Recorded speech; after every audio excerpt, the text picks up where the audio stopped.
tudo bem? Hoje é o último domingo do mês de fevereiro e nós vamos então para o nosso desafio de leitura. Claro, né, que a gente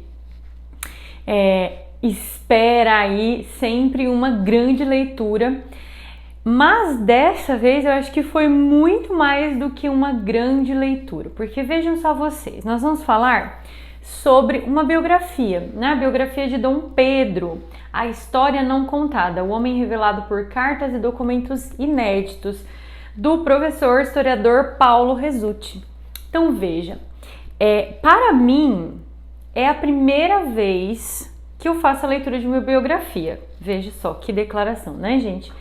Então, eu quero compartilhar com vocês mais do que o que tem aqui, né? Porque eu acho que, de uma certa forma, nós todos conhecemos muito claramente, muito assim, a história, né, dessa figura de Dom Pedro I e tal.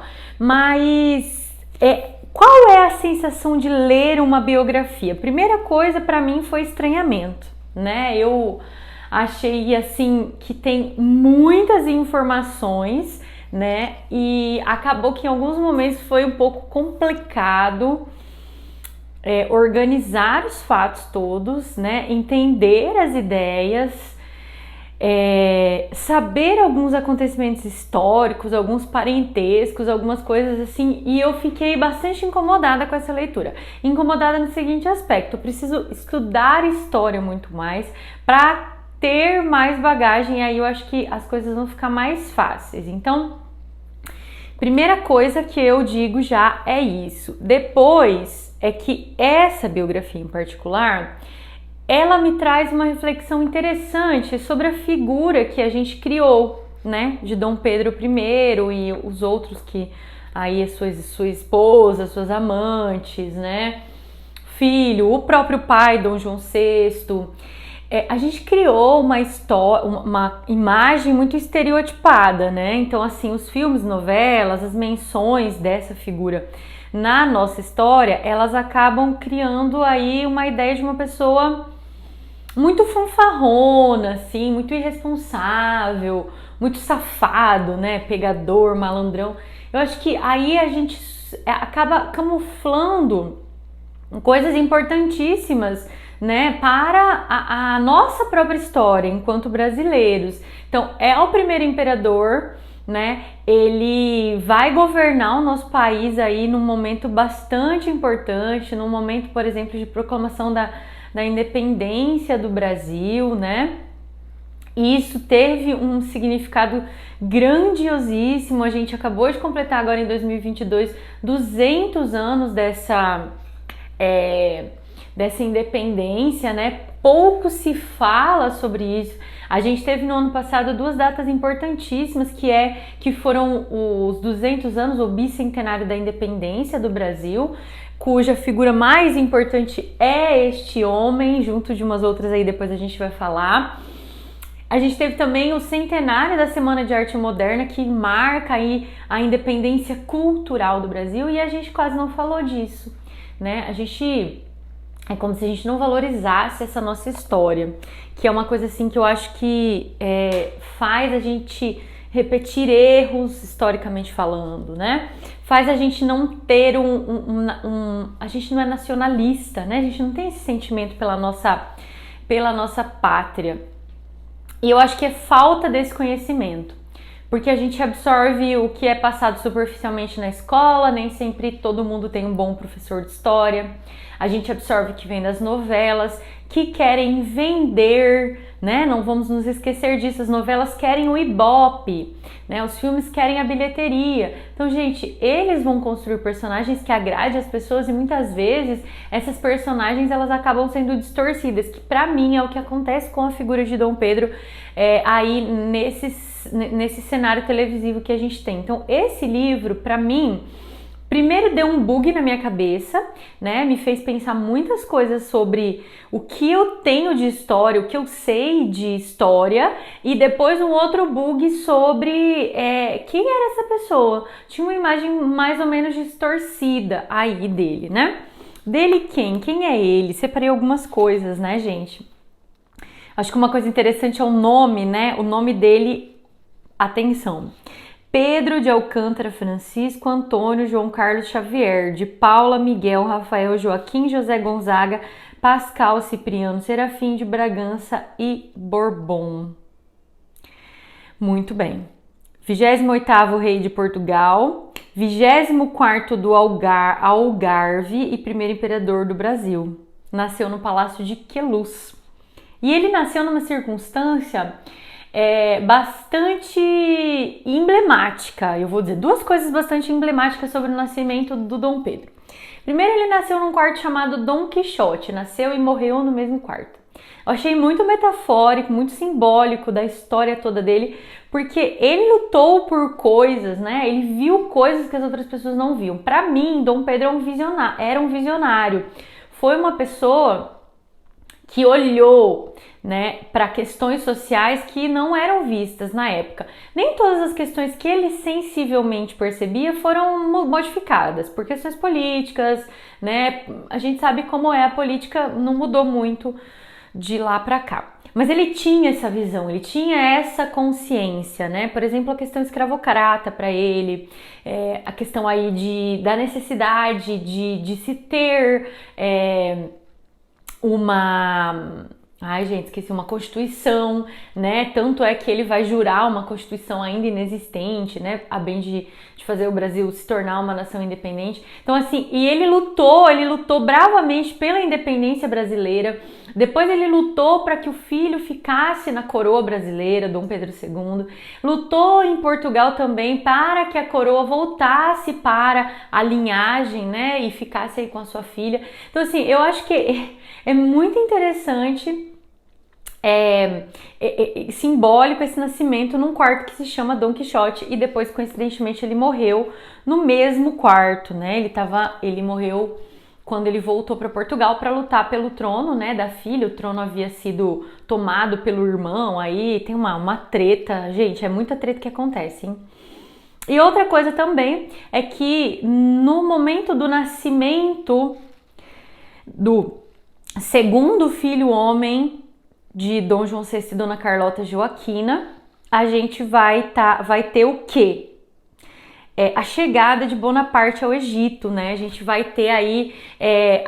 ter então algumas coisas de Revolução Francesa, algumas coisas acontecendo aí logo nesse nascimento dele. E isso foi uma coisa que me pegou muito, né? Porque teoricamente eu sei o que foi a Revolução Francesa e sei o que significou para a história da humanidade o Bonaparte, mas de fato eu não sei. Então é algo que eu vou estudar. Talvez eu faça uma leitura de uma biografia do Bonaparte ainda esse ano no desafio, aí na segunda parte do segundo semestre, porque realmente me deixou bem assim, com raiva, sabe? Porque eu não gosto de não saber as coisas. E quando você pega uma leitura e taca na sua cara que você não sabe aquilo, você fala, puxa vida, né? Então, assim, ele vai nascer nesse momento histórico aí. Vocês que provavelmente sabem mais do que eu vão conseguir associar exatamente o que isso significa, né? Então, como ele conseguiu nascer nessa explosão aí de modificação das monarquias e como ele se manteve um monarca, no caso um imperador do Brasil por tanto tempo, e ainda conseguiu voltar para a Europa e retrazer aí esse trono para a filha, né? E logo após ele vai falecer. Bom, então, gente, vamos ao livro, a narrativa, né? A organização desse livro. A gente vai ter uma primeira parte que vai falar sobre a exumação dos corpos, Dom Pedro, né, da Dona Leopoldina, Domitila, não. Vai falar disso aqui, vai mostrar, o professor Paulo Resulti participou dessa exumação desses corpos, né? Existe toda uma questão aí do tanto que esses corpos demoraram para ter um local, né? Essa vinda do corpo de Dom Pedro para cá, tudo isso ele vai explicar o que aconteceu, e aí você já vai entendendo simbolicamente como parece-me que a gente acabou não se importando tanto com essas figuras históricas, certo? Depois desse prólogo, né, desse prefácio, desse início aí, tô toda atrapalhada aqui hoje, a gente vai ter 3 partes, então, a infância, né, depois Dom Pedro aí no Brasil, vou ler certinho aqui para vocês, ó, vamos lá. Então, a parte 1 é Portugal, tá? Então, ele vai falar dessa infância, da formação dessa família, Carlota Joaquina, Dom João VI, quem foram essas pessoas, o que eles significavam, né? Essa infância muito focada para a educação. Dom Pedro não era o herdeiro do trono, mas o irmão falece bem cedo, então ele passa a ser o herdeiro e ele vai ter que passar a estudar algumas coisas, e ele era meio rebelde, tá? Mas ok, depois ele se tornou bastante erudito em alguns aspectos. A parte 2, então, é Brasil, tá? Vai contar dos anos de 1808, com a chegada da família real no Brasil, até 1830. E, por fim, a parte 3, que é quando Dom Pedro volta para a Europa para, então, retomar o trono da filha, em 1831 até 1834, então, que é a data de falecimento aí dessa figura. Então a gente vai ter aqui toda uma construção política brasileira. Eu marquei até aqui, acho que não vou ler para vocês, o vídeo tá ficando bastante longo, mas algumas jogadas políticas que foram feitas no parlamento brasileiro, né, no momento ali em que a galera tava governando, né, muita fake news rolou. Eu até escrevi grande assim com marca-texto, fake news, kkk, porque rindo de desespero, tá, gente?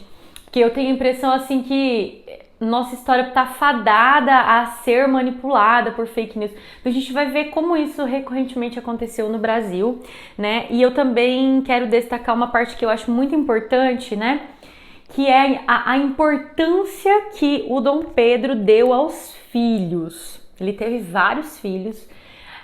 Ele, por exemplo, com a Domitila, que foi a sua amante mais famosa, ele deu títulos a essa filha, ele passou por cima do que o parlamento queria, né, do que os ministros queriam, e deu um título a ela para garantir que ela tivesse um lugar, tivesse respeito, né, herdasse algumas coisas que seriam importantes ali enquanto títulos mesmo. Eu acho que essa importância que ele dá aos filhos, ao valor dos filhos e também à educação desses filhos é genial, né? Ele se preocupou muito. Enquanto ele estava no cerco ao Porto, lá em Portugal, ele mandava cartas dizendo que os filhos precisavam estudar, estimulando, né? Chamando atenção. É muito interessante, aqui tem muitas cartas. E a gente vê um homem, né, que formou o Brasil, veja a importância disso. Ele construiu em Dom Pedro II a consciência de se estudar, de se conhecer, de ser alguém erudito, inteligente, porque afinal de contas ele herdaria um reino, né, um império. Ele seria um imperador de um lugar imenso, gigantesco, cheio de riqueza, então ele precisava conhecer isso lá em 1830 e poucos, 28, 20 e poucos ali. Ele já tinha essa percepção e, puxa vida, hoje, né, sei lá, quase 200 anos, 300 anos, eu sou péssima de contar, gente, 200 anos depois, a gente ainda não se preocupa com governantes que tenham conhecimento, que sejam estudiosos, que sejam inteligentes, que dominem conhecimento. Eu acho que esse é um legado incrível deixado por Dom Pedro. Isso que me deixou muito impactada também na leitura, a preocupação que ele tinha com essa erudição dos filhos, com esse ensino, com essa formação intelectual dessas crianças, tanto do Dom Pedro, que fica no Brasil, quanto da Dona Maria, que vai governar então Portugal posteriormente. E é isso, tá, gente? O livro tem essa edição que eu tô lendo aqui, tem uma galeria de fotos assim, ó, em papel fotográfico, não, acho que não é papel fotográfico, mas é um papel diferente, coloridas, ó, imagens, pinturas, que contam essa história. Eu achei genial, acho que vocês conseguem ver, ó, uma edição caprichadíssima. Eu comprei um box, acho que eu paguei 100 reais por 4 livros, ainda veio numa eco bag. Então é da editora Leia, né?